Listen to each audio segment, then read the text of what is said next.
credo in odom Deo, Padre omnipotente, Autorem celi et terrae, visibilium omnium, et invisibilium,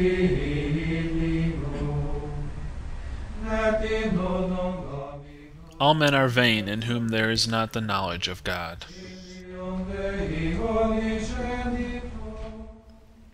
Ignorance and want of reflection about divine things are two fruitful sources of anxiety, doubt, discontent, and sin in the world. With desolation is all the land made desolate, because there is none that considereth in his heart. We need not only to have learnt once for all, but to resolve continually in our minds the great truths which God has revealed. The will, which is the embodiment of human energy, is a blind faculty, and if left to itself, stumbles in the darkness. The intelligence is the torch that guides its footsteps.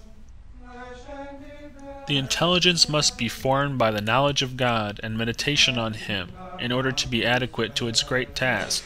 Otherwise the will cannot burn with affection towards God and crave for moral goodness.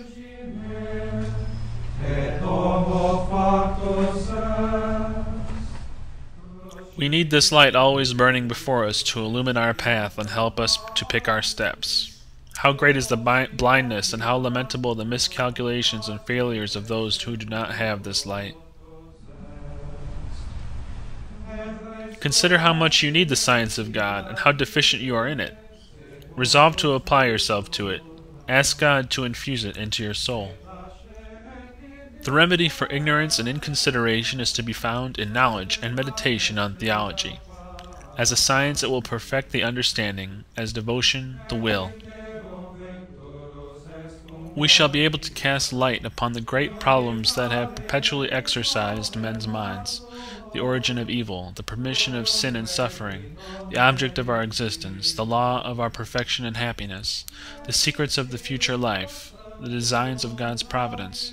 We shall study God's commands, the nature of virtue, the graces by which we are aided, and we shall receive comfort, strength, illumination, certainty, such as earthly science cannot give us. This divine study will lead us through knowledge to the love of God and the practical ordering of our lives. Beseech God to give you wisdom that sitteth by His throne, to send her from the throne of His majesty, to be with you, and labor with you, and preserve you by her power.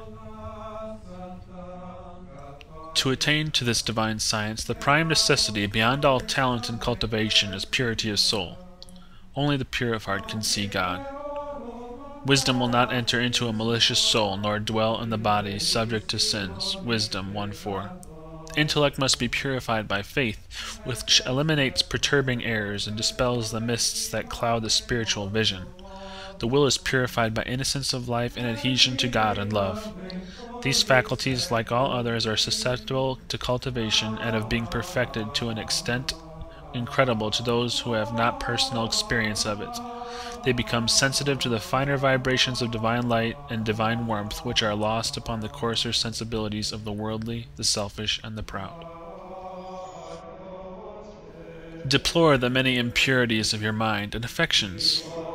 Ask God to set His angel with a burning coal from the altar to touch your heart and lips, to purify you, if needs be, by fire, so that you may be capable of dwelling on His mysteries, singing His praises, and loving Him.